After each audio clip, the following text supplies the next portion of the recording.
This episode of the Jesse T Show is brought to you by 46 and 2 Wealth Partners.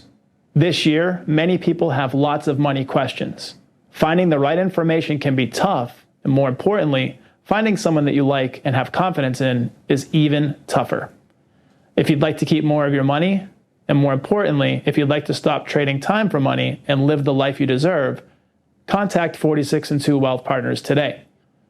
Right now, Jesse T Show listeners will receive a free 15-minute phone call that will leave you with at least one idea on how to keep or make more money. Text promo code Jesse T Show to phone number 202-301-4503. Dr. Mary Claire Haver, great to have you on the show. Thanks for having me. Yeah, it's a pleasure. I'm excited to have you tell us all about you and everything that you've done and what you're doing to help people. And if you could just give the listeners and viewers a little bit of context on who you are and what brought you to where you are today. Sure. So I am a board certified OB/GYN physician. And for about 20 years, I practiced traditional OB/GYN medicine. You'd make an appointment, come to see me. I'd do your well woman care, deliver your babies, do your surgeries, anything you needed from, the hips down, I could take care of. And as I aged with my patients, so typically in medicine, especially in OB/GYN, you start out young, you're having children as your patients are having children. And if you are lucky enough to practice in the same place, you kind of age with your population.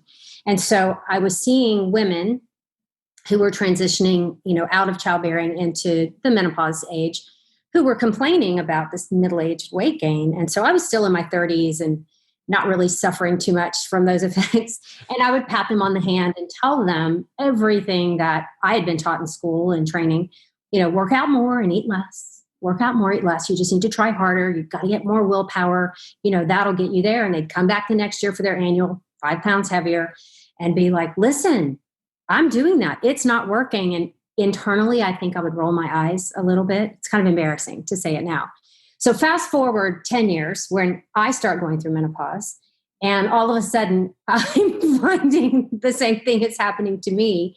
And it was also catapulted by, I had actually lost 3 brothers. I have 6 brothers and 3 have passed away. Sorry to hear that. Yeah, it's pretty sad. I had a brother that died about 5 years ago. So when he passed away, I went into a depression. And I was numbing myself with nightly glasses of wine and lots of carbohydrates. I was eating my children's goldfish, telling myself it was healthy. I know that well. Literally, I have these giant boxes, and so I would pour cups and cups of that and pour a glass of wine and think of sad things. And so after about 6 months of drowning my sorrow in that, I realized, okay, you've gained about 15 pounds. Time to, get out of this funk, get your health back. You can't live like that. So I started doing all the things that I had told my patients, worked out more, eat less. And I was obsessive. I would get up in the middle of the night and weigh myself when I had to go to the bathroom. I was doubling down at the gym. I had these apps where I was checking calories like a crazy person. And it was affecting my home life, my relationship with my husband. I was cranky all the time, and I'd lose a pound or 2 and then it would come right back on. And so I realized all these things my patients had told me all these years, they were right. And I had not given them good advice because I was tripling down at the gym, counting. I was probably doing 900 to 1,000 calories a day. I mean, starving myself. So low. And it wasn't working. So I'm like, okay, you're a scientist. And my husband's like, this is not working. You need to stop being cranky. I love you exactly how you are. Because I would say things like, when you get back from whatever work trip he had, you'll have the wife you deserve. And he would just laugh at me and be like, I have the wife I deserve. Fix whatever. Good husband. Like, this is in your head. I'm like, okay. So then I put on my big girl, my doctor pants. And I said, okay, you got to fix this. You're a scientist. What you're doing is not working. So I, went back and looked through the literature from my training, looked through the literature in medical school and realized there's nothing there for women our age. There's nothing specific. So I marched down to the nutrition department at the university I was employed at and said, hey guys, what's going on with women in middle age specifically? And they're like, we don't know. We are paid to do studies on athletes, astronauts, because we're attached to NASA here in Houston, and, the elderly. That's it. We don't do anything for middle-aged women, but here's what we know. And so they started throwing articles at me, and I just started reading, and I kept seeing this recurring theme of aging and inflammation, aging and hormones, aging, hormones, and inflammation. And I was like, okay, this makes sense to me as a scientist, as a physician. I know inflammation levels are going up with age. I know my hormones are changing, but how can we combat it? And all of the evidence, actually, it's so simple. It just points towards better nutrition. And so I learned that instead of just focusing on the quantity of the food, the calories, if we focus more on the quality of the food and we really educate ourselves as to what causes inflammation and what doesn't, we can turn this hormone train around using nutrition. So that kind of is totally selfish reason why Galveston Diet was born. I just wanted to fix me. So I put together a program that used, anti-inflammatory nutrition principles, intermittent fasting, and trying to break this addiction to carbohydrates and simple sugars, and tried it on myself, and boom, within 3 months, I was back to my happy weight, sleeping better, hot flashes were better, everything was better. So of course my girlfriends are like, hey, what are you doing? And I'm like, trying this little thing I made up. And they're like, I want to do it. So I went to the Kinko's down the street from my house and made copies for everybody and was handing it out to my friends, started handing it out to my patients, and kind of started this little movement in our town. And so I took it to Facebook and was like, hey, anybody want to try this program with my Facebook friends? Developed a following. It grew, it exploded. And then suddenly I've got thousands of people doing this for free. And I had some savvy entrepreneur friends who were like, hey, you're giving this away. This is a thing. You're onto something. No one else is doing it. You've really discovered something. You should turn this into a business. And that's how the business of the Galveston Diet was born. It was a total accident. I want to get into that part in a moment, but first I want to talk about I'm a huge human optimization nerd, total human optimization, from health and wellness to spiritual to I'm into a lot of weird shit, but a lot of healthy shit.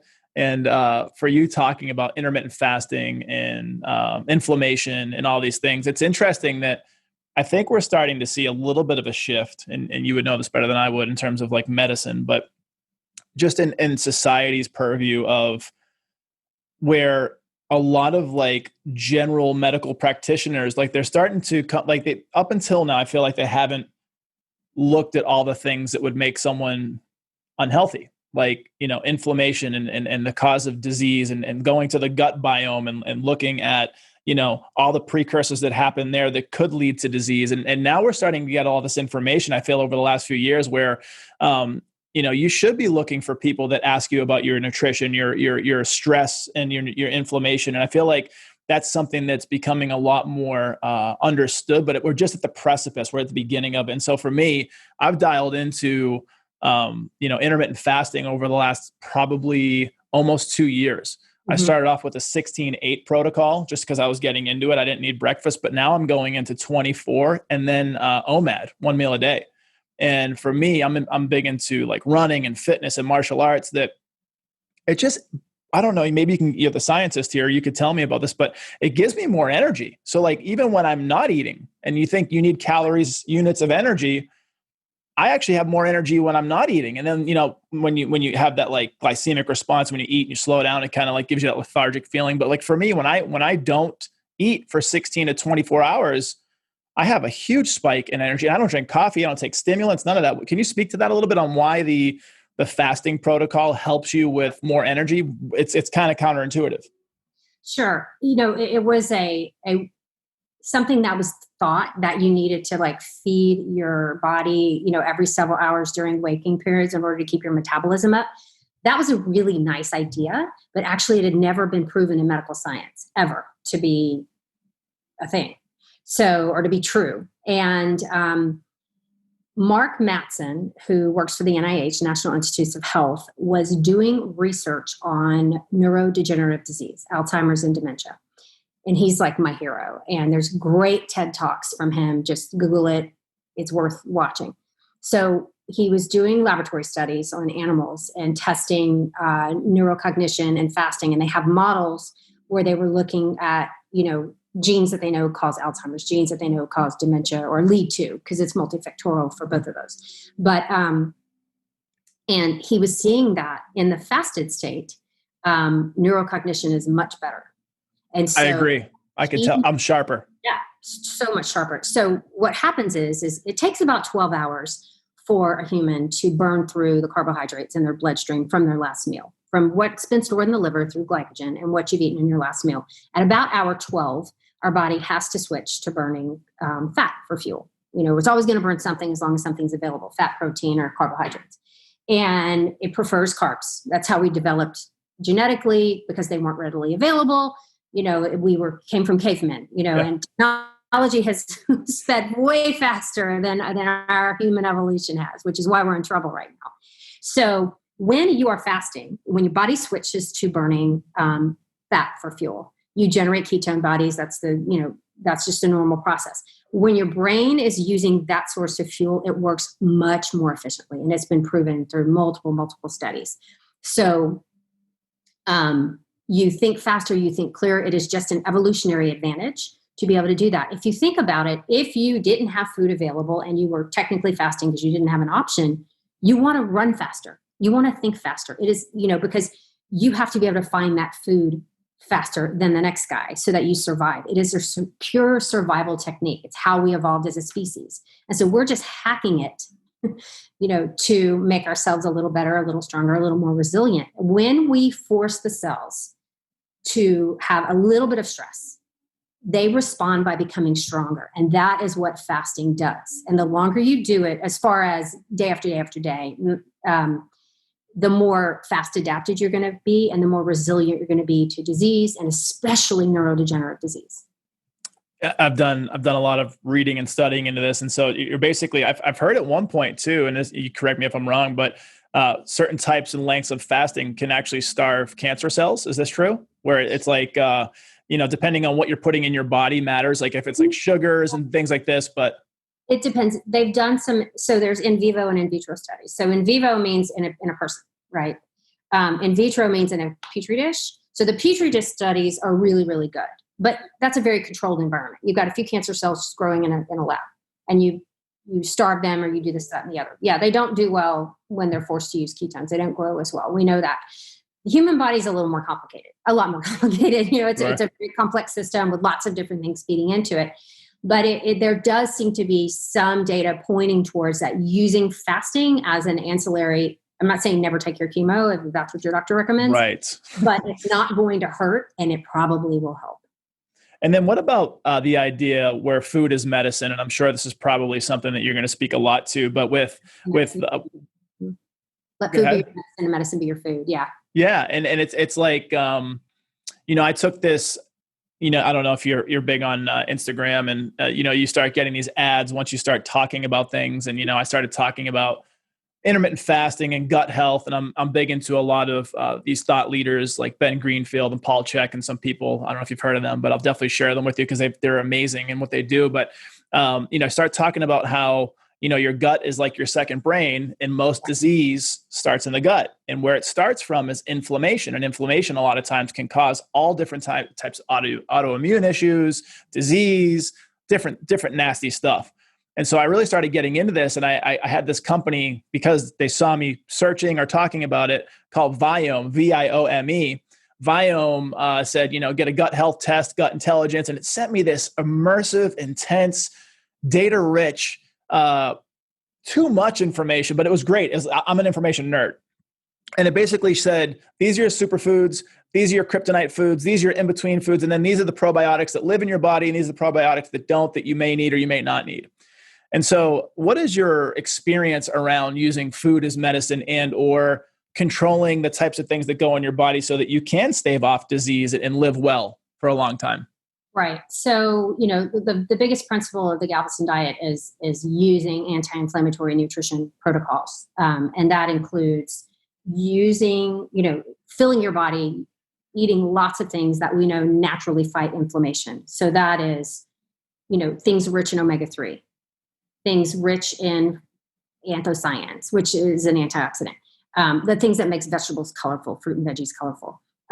Fiber is the best prebiotic in the world, using, and then the flip side of that is really avoiding the things that we know disrupt the gut biome that cause inflammation. So when we disrupt the gut biome, it's hard for me to say that word, that phrase, we cause something called leaky gut, where the microvilli, so that the cells that line the intestines, are just siphons, and they just suck up nutrients, and they're supposed to not suck up the bad stuff and suck up the good stuff. But when we just disrupt the gut bacteria through eating things that we shouldn't be eating and causing inflammation at that level, then we start sucking up the bad stuff that we shouldn't have. Yep. And so and yes, the gut is kind of the second brain, because we're also sucking up neurotransmitters and, things that help control our brain. It's really, really, really fascinating. But I'm always saying food first, supplement only when you can't get what you need through food. And medication is the last thing you try. Don't go to the doctor for your prescription until you try this first.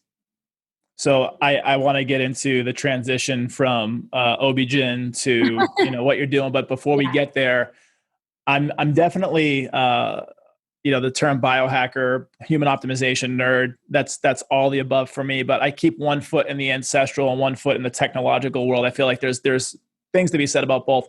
Do you have any experience with or understanding or studies around like some of the things that I'm doing are getting, 15 to 30 minutes a day in the sun for vitamin D so that I don't have to supplement with actual pills. And even then you probably might need to, depending on how many units you have. But, there's certain times a day you do that to not do it harmfully. And then the other thing that I've been doing is grounding. So standing on the earth for about 30 minutes. And the studies have been shown that it's supposed to reduce stress hormones. It's supposed to reduce issues, supposed to make you happier. Yeah, it's really interesting. But have you had any experience with more like kind of the woo-woo side of like healing versus like the scientific side? Have you meshed those two together? I'm as a companion to Galveston Diet, I'm working on a huge hormone course that's just looking at all hormones, not just sex hormones. I'm looking at insulin, cortisol, leptin, ghrelin, protein, PPY. And estrogen, testosterone, all those things, just as an educational course. And the cortisol, the biggest thing with cortisol is stress reduction. Yep. And whatever that looks like to you, that could be meditation, that could be grounding, that could be swimming, that could be listening to music, that could be whatever that takes to bring this level down so that you operate more efficiently. Beautiful. I love it. Yeah, I'm gonna keep doing those. Things are fun too. So a lot of times I'll be grounding or playing outside with my kids, getting sun. So I kind of or even working out outside on the ground, do it all at once, Yeah. But I've noticed dramatic effects from it. It just makes me happier. Maybe it's being outside, maybe it's playing, like all these things that keep you young. But so let's talk about that transition, because obviously you worked your ass off for God knows how long to become a doctor, to get into practice, to run a successful business. And then all of a sudden you make this transition and this pivot to something that's probably like your life's work and your passion. Right. And so are you still doing both, and, or like, what did that transition look like for you to where you are now? Sure. It was the scariest thing I've ever done. It was, yes, all of the things. I had so much of my self-worth was wrapped up in that I was a physician, that I had gone to school, I had made the straight A's, I had made the, ranked, matched at my top this, been the highest income producing physician in my group, all the things that I the mantles I put around myself to make me feel good about myself. And I was, as many, many, many people in their jobs, especially in healthcare, was getting more and more burnt out. Medicine is medicine. And I was becoming increasingly frustrated that I didn't feel like I was helping people, at this age. I'm great at delivering babies. It's like the most awesome thing in the world, but they come at 2 and 3 in the morning, and that was like undercutting my personal life. Yeah. And, everywhere I went in this beautiful small town I lived, I delivered that. I mean, I was at a Christmas pageant for school, at a holiday pageant, and up on the altar, all of the wise men, baby Jesus and Mary, were all babies that I had delivered in kindergarten, Yeah. And so, you're just part of this community, but it is tough. You're giving so much of your personal life, your time. I had nothing left for my children. The academic burden, or the burden of how things were changing and the way that we bill and code in medicine was changing dramatically. We had really gone to, instead of a helping people model, and I was employed. We were going to, how do we make the most amount of money? A business model. Yeah. Business model. And, business is business. I get that, but it just wasn't feeling good. And the burdens that were coming along with that, the documentation ridiculousness I had to provide. HIPAA things you had to. The government, I was spending more time doing paperwork than I was taking care of patients. Yep. It was all to try to get one more nickel out of an insurance company. And the burnout level was reaching critical levels. And, I had also gotten to the point where we had paid off our house. We had, gotten the kids' college funds. We were financially reaching a point where I was like, I don't have to do this anymore. Yep. I could find, and at the same time, Galveston Diet was becoming a thing. So one day, so I was increasingly unhappy at work. I had gone down to like 3/4 time. And my boss brought me in, and I had done something on social media. I was growing this social media presence that had upset the university that I worked at. And it upset them? Uh-huh. Why wouldn't they give them more brand recognition? Like, why would that be a problem? It was a problem. It was against our media standards, something, whatever. And so basically I got handed a piece of paper that said I would have to do a remediation course and that I would be on probation and all this stuff. And I looked up at my boss, and this was not coming from him. This is a wonderful man. He's just doing what he's told there were so many levels of managers that had been put into place. Awful. They all had to figure out what they had to, justify their jobs. And so I looked up at him and I said, I'm worth more than this. Yeah. It just came out of my mouth. I didn't even think about it. I said, I'm worth more than this. I'm going to give you another month and I'm resigning. I'm not doing this. I will not remediate for this. Good for you. And I just... Were you liberated? Were you liberated at that moment? Or were you scared? It was the most powerful thing I've ever done for myself. I was like, I cannot believe I just did that. But God, that felt good. Yeah. And Galveston Diet was not a business at that point. And and I said, okay, I'm going to give myself 3 months to figure out how to turn this into a business. And then I can always go get another job somewhere. I love that. I love that because there's this kind of idea that entrepreneurs will jump out of an airplane without their parachute and figure out how to put together the parachute before they hit the ground. Right? Sink or swim. And that's what you did. So I tried an ebook that was a flop. I tried a few things that were failures. And then someone said, hey, how about trying this online course thing? And I was like, all right, I'll try that. And that was the magic. That's what took off. So Galveston Diet, is this Galveston, Texas? Is that what it's named after? So I live here. That's where I am right now. And I didn't want to name it after me. That just felt weird. And I chose to live here. My husband's from California. I grew up in Louisiana. This is our kind of neutral place. We have raised our children here. We absolutely love it here, despite the hurricanes and the flooding and all of these. Mother Nature, like trying to undermine us here. I just love it here. And I thought, I'm going to name it after the place I've chosen to call home. It was a spontaneous flip decision, and now I'm stuck with it, because brand recognition. It's great for branding, though. It's really hammering down location, and you're building that camaraderie. You're probably known as the Galveston doctor, like lady, like around town. People probably, I'm assuming, in the airport, people, because they'll say, "Not are you Mary Claire Haver?" They're like, "Are you Galveston Diet?"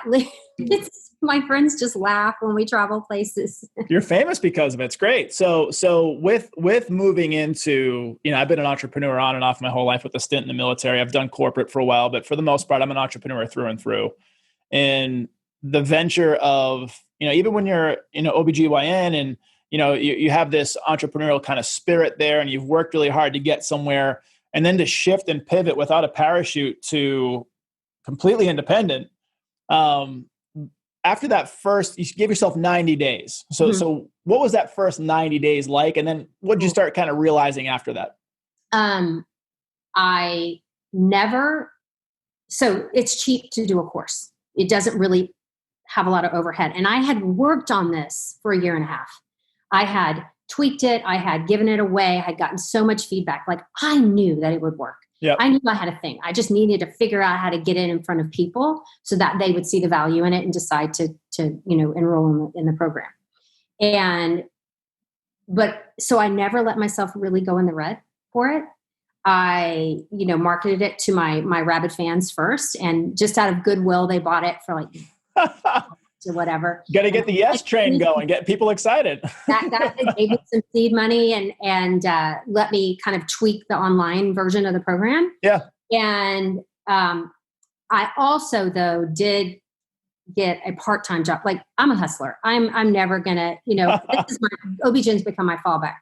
And so I work very, very, very part-time as a hospitalist. So I just go in, I do a 12 or 24-hour shift. I do 3 or 4 of those a month, and I'm done for the month. Beautiful. It's enough for me to keep up my skills, enough to fill that cup, enough to, if the world blows up, I can always be a doctor. And COVID, the world did blow up and they needed me. So I jumped in and picked up a bunch more shifts. Talk about that a little bit too. What's that been like? And we'll get back to the Galveston Diet in a second, kind of your trajectory with that. But what has it been like? Pre-COVID, we were losing. So pre-COVID, we had a steady rate of growth. We were, somewhere around 35,000 students enrolled, and it was just growing, and just so beautiful. And then COVID hit. And knowing my avatar, knowing my customers so well, I knew that no one wanted to think about a diet when they were all going on lockdown. So right. I turned off all the advertising. Matter of fact, most people, I know some people that are like straight savages, like kept in shape, got fitter. I put on a few pounds, but I've since lost more than I put on. So it's like, yeah, people just kind of got in their feelings and they were eating comfort foods and they were stuck at home and like all these things. So go ahead. Sorry. I just embraced that. I have a nice following on Facebook and Instagram and everything. So I just was like, hey, do your best. Don't worry about it. We're all going through this together. I just shift the message, and sales dropped like a tank, and that's okay.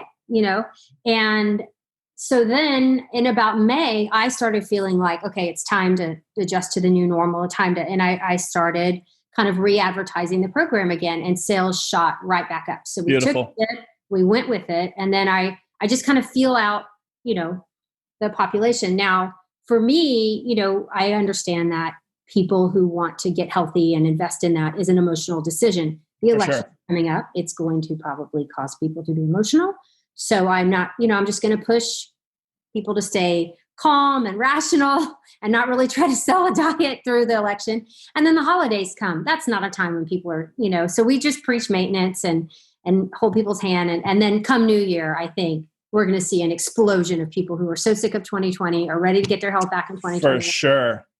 And even just the New Year's resolutioners too. And there's some people in there that'll stick with it from there, but there's a lot of that new year, new you, getting out of 2020. And it's interesting because, with everything that's going on in the world and, specifically the US, because I talk to people from around the world, and there's a lot of countries that are out of the pandemic for the most part. And they're back to life as normal, or like you said, a new normal. But, I don't see once, because everybody, I feel like everybody keeps saying once 2020 is over, but as soon as like January 1st, 2021 comes around, it's going to be some of the same until we can kind of get through this whole election process and we can get through, the first few months, maybe the first quarter of 2021, then we'll hopefully start to see a shift. But, with people that are just waiting till the year changes, my whole mindset and where I'm going with this is don't wait until 2021. And the reason why, and you could probably understand this more than most, is I've been really taught the lesson and the value of a second and a moment. And there's a Stoic philosophy I live by called memento mori. Memento mori means know that you're mortal, know that you're going to die. Let that be the inspiration to live a life well lived and to show up well in the world. And where that comes from, and I bring this up because of your background as an OBGYN, and we had one of the best here in Atlanta, Georgia. My ex-wife and I, we had a daughter that came out injured at delivery, and she was alive, but she had to go right to the NICU. And we kept her on machines and life support for 7 days. And after 7 days, we had to let her go. And so from that, our next experience was a miscarriage. And so finally, our third pregnancy, we have our wonderful, beautiful 6-year-old son, Grayson. And then we have William, who's 4 years old after that. And I bring this up to say that because of those losses and other things that I've seen in my life, I've really learned the value of a moment in time, right? And you really understand how precious life is. And the reason why I'm kind of conveying this message is for those that are listening, don't wait. Don't wait until 2021. Don't wait until tomorrow. If you know that you have this inspiration, it could be a spiritual, move, it could be an emotional move, it could be physical, it could be all three. You have to live today knowing that you might not be here tomorrow. And don't let that be a darkness. Let that be the light that shines. So I think that for those that are waiting till 2021, let's get on it today is the whole mindset. Yeah. Yeah. Time like the present. That's true. And so for you getting into the Galveston Diet and getting into business, essentially. How long have you been doing this now? So we launched it as a business on August 2018. Wow. Wow. August 2018 or 28th? No, August of 2018. 2018. Got it. Okay. So for a little over 2 years now, you've been doing, so happy anniversary. Congratulations. And so in those 2 years, even from just like a personal standpoint, what have you seen in terms of growth or experiences or things you've been able to kind of do? I've learned, more about myself than I ever thought possible. It was kind of a beautiful thing for me to let go of your life is defined by your value, and your self-worth is defined by you being a physician, like learning to let that go. And also to show my two daughters, there are many ways to be successful in life. You don't have to go to school for 47 years. I mean, I'll never regret OB-GYN. I still practice on the side. And I have one daughter who wants to go to med school, and I have one daughter who wants to be an entrepreneur. And so I am so proud to be able to show them other ways to, be successful than the go to school, follow the steps route. I love that, because that's exactly the mindset where I know a lot of like my colleagues and my friends, and even I'm at is where, I'm a business owner and entrepreneur at heart. But I do believe in the value of a good education and a good, experience with that. And so there are those like me who dropped out to go to the military because it was just not for me. But I am a lifelong learner and student, so I still learn on my own and doing my own things. But there's some people that just aren't made for that. There's some people that, are in school. Like I knew the whole time I wanted to be a business owner. I knew I wanted to, and I didn't even know what that meant. I just knew I was cut for something different. So I think it's beautiful that you're giving them the opportunity and then the insight from your experience to say, hey, if school's for you, great. If not, if you want to go run a business, if you want to go figure this out, I think everybody's built differently. And if you could figure that out sooner than later, it really helps. And so, that number jumped out at me. I think you said 35,000 people have taken part. We're 41,000 now. Oh, wow. Okay. So 41,000. So you're trending a little over 20,000 per year. If you were to just divide it by years. How are you reaching this many people this effectively? Because 40,000 is tremendous. Are you talk a little bit about the messaging, the marketing, and then maybe if you can get into, if you're cool with kind of just giving ideas on, because people that are listening to this will want to know how to do some of the same things. Are you using social media? Like what are you doing there? It's almost 100% social media. Okay. I've started with Facebook marketing and just scaled, took one course on how to do Facebook ads. And literally, I feel like I have a PhD now in Facebook advertising. But I know the program works. I know how to present the program to someone. I know my market so well. It's basically women my age, just like me. And so I just talk to them as if I'm talking to you, and I don't try to really sell anything. I'm just telling them about the program. And here it is. There's a 30-day money-back guarantee. And, 41,000 people have enrolled in the program. Beautiful. Now, did you say, because I'm big in the marketing side too, did you use a specific person's course to learn the Facebook ads? And then also, are you doing stuff like ClickFunnels and things like this? So I tried ClickFunnels. That was a disaster. Okay. The first course I took was called the Doers Academy. It's a woman out of Australia. Okay. And it was a live 4-hour course, and I just, with my pencil and paper, and we made a pretend ad. And so that's how I learned. And then I just never gave up, and I would not overspend. Like I knew I stayed in the black the whole time, not by much, and I've just grown from there to where I'm spending, tens of thousands of dollars a month on Facebook ads. Now I've branched into Instagram, TikTok, all the things, YouTube. We have a YouTube channel now. And so things have just grown, and our organic is actually the biggest thing we have now. People are just sharing. What's the transition been like getting into the Instagram ads side of things in terms of going from Facebook and mastering that to going to a brand new, So Instagram wasn't too difficult because Facebook owns Instagram now, and they just made it really easy. I just had to learn what medium would work best on Instagram. Yeah. Then the ad sets are the same. Like the person that I market to is the avatar. Same.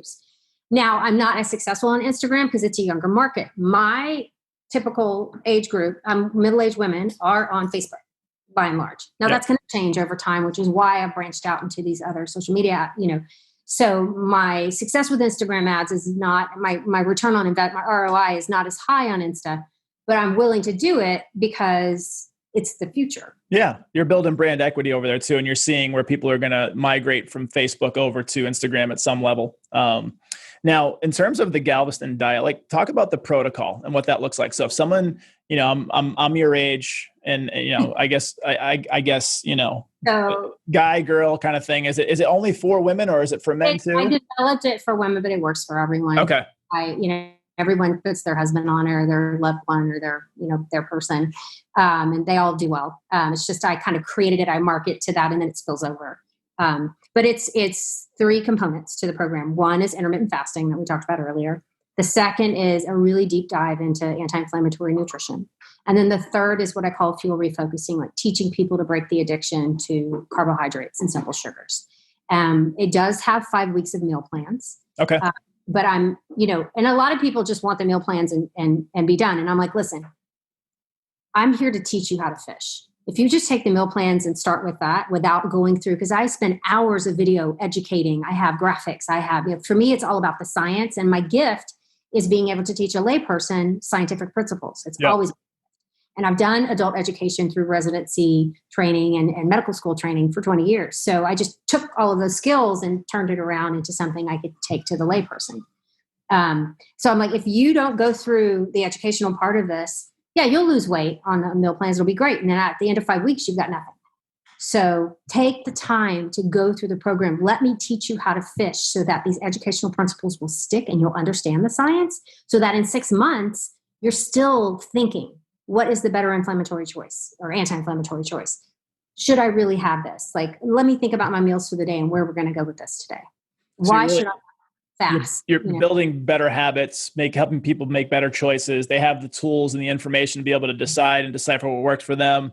How deep and granular do you get? Is it in terms of like, kind of like instead of going like per person kind of thing, have you figured out and dialed in that the Galveston diet can kind of work on a mass level, or does it get specific at some level within the diet per person? So no, it's a one size fits all. So we don't do, now we have options down the road for some individual tweaking and coaching, but that's, the basic program is a self-study, all online program. You have 24-hour access. You have it for the rest of your life. If I make any improvements to the program, and I'm constantly doing that, you own them. And it's a 30-day money-back guarantee.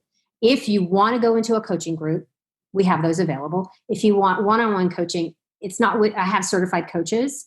It's not with me because there's a doctor-patient relationship and my malpractice won't cover it. Sure, smart. I can't meet with you one-on-one outside of a clinic setting, but, or I'll get in trouble, and that's okay. But I have certified coaches who will go through and kind of tweak the meal plans just for you. We have vegetarian options. We try to make it more one size fits all. Beautiful, beautiful. And you said that you were kind of the guinea pig yourself in doing this. What results have you seen from a weight loss perspective, a quality of life perspective, which is the most important thing? A health. Obsessed with the scale, and you get that dopamine hit when you get on the scale, and woo, you're down pounds. But really, what keeps people in it is the non-scale benefits. So, for a woman in midlife, thinking clearer, thinking better, that brain fog is better, sleeping better, less hot flashes. Your aches and pains, your general inflammatory symptoms are better. And then, when they go in for their checkups, their cholesterol is better, their blood pressure is better, their weight's better, their doctors are high-fiving them. They're getting, all this positive feedback. Their friends are noticing what's going on. They're inspiring others. So that is what keeps people in the game. So all this sounds like it's pushing you towards, the stage in my mind. Have you been able to get out and share this with, through conferences and venues and things like this, where you'll be able to get up and kind of speak to the masses about it? Well, COVID has taken a lot of that away. And so we were working on that. I was going to speak at a very large local women's conference, here in the area, in the Houston area. But once we have these mass events that get lifted, then our goal is absolutely to get this in front of more people, take it on the road. When we can get back to that point, I had a 200-person event here in Atlanta scheduled called Revolution ATL, and there was different entrepreneurs from different fields. And basically it was just going to be this amalgamation of these amazing people, entrepreneurs, business owners, people that were coming together. Cause you see all these conferences around the world, but like for some reason, there's not really any in Atlanta. And, I believe in like the mastermind and the network kind of thing. And so, as soon as that comes back around, I'll get you an invite and you can come speak on stage there. That'd be great. That'd be awesome. Now, as far as, where you see this taking you for the rest of, is this pretty much the mission, or do you have other iterations where this is going to like grow into from here?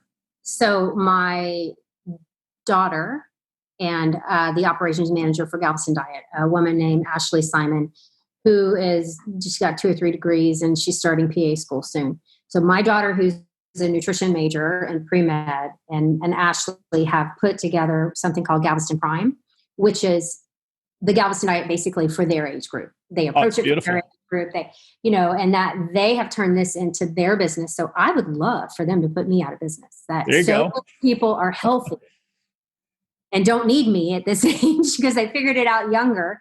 That to me ultimately is to help them build their end of it and watch them grow, watch them do their thing. The mission and the vision just to kind of perpetuate, that's legacy, and helping people is the biggest thing. And so when you're, couple questions around this piece, but in terms of like self-improvement, self-development, it seems obviously you're successful and you've done a lot of great things and you're helping people. What are some of the things that you go to in terms of, do you have any thought leaders? We'll start there. Any thought leaders, any people that you follow that you get your inspiration or information from that helps you just live a better quality of life and be a better business person?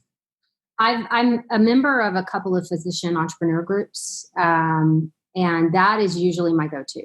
They're doing so many different things. It's just physicians who've made the pivot. Some are doing real estate. Some are doing private coaching, mindset work. Some are doing travel agents, selling skincare, whatever. Yeah. But it's just, we all kind of have that sisterhood in common. We're all women. We're all doctors. And we all kind of like built a life outside of medicine. And that's really where I go to. And I like podcasts. I like Allie Brown.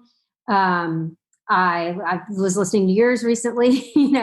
I'm getting more into the business podcast than just the health stuff because I have so much to learn. I know there's so much out there. I think for me as being that student and that curious human being, it's like whenever I find something that catches my attention, like really kind of delving in and I'm into a wide variety of things. But in terms of like for you, most important, impactful book that you've ever read, or just kind of, even if you have like more than one, what would that look like for you? Oh gosh, you're catching me off guard. I'm like having to think. Oh man.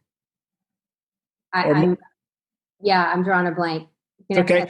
What about best piece of advice that you've ever received? Be here in a year. Be here in a year. Be here in a year. Can you expand on that a little bit? Where'd you hear it and what does that mean for you? For me, it's don't focus on tomorrow, focus on the long term. That you've got to ride out the bumps in this business. I am as bad as anyone else about one day when the sales are down or you get a negative feedback or you get, you can't make everyone happy, but it hurts, when you see that and it's a personal, should I go back and do pap smears again? Learning to ride out the emotional ups and downs of being an entrepreneur is huge. And just focusing on look back to where you were a year ago and where you want to be in a year. And so, don't focus on where you're standing today. Just look back and realize how far you've come and where you want to go. I love it. And entrepreneurship is bumps and bruises. And it's if you don't quit and you can make it work over time, it could be the most liberating thing in the world. And it sounds like you've been able to experience that too. And so looking into kind of the 2021 year, hopefully things are changing in terms of pandemic and things that are going on in the world. What are you going to be working on next year with this? So we are launching a new program just on hormones. And using nutrition to hack your hormones. And it's something people are screaming for. They want more knowledge about. And it's so complex. It's too much for me to just shove into the program I already have. Yeah. So I'm doing a new program based on that. We're also coming out with a Spanish version of Galveston Diet. And I'm working on probably towards the end of 2021 launching Galveston Expecting, which is a nutrition and wellness program for pregnant women, all pregnant, not just gestational diabetes. Galveston Expecting, Galveston Prime, and Galveston Diet. You're just covering all ages from birth until later years in life. So amazing. Everything that you're doing, I'm definitely in alignment with when it comes to living a good quality of life and chasing what makes you happy, but also helping people at the same time. So you're amazing. You're mighty. You're powerful. She's Dr. Mary Claire Haver. I'm Jesse T. Be sure to catch us on next week's episode of The Jesse T Show.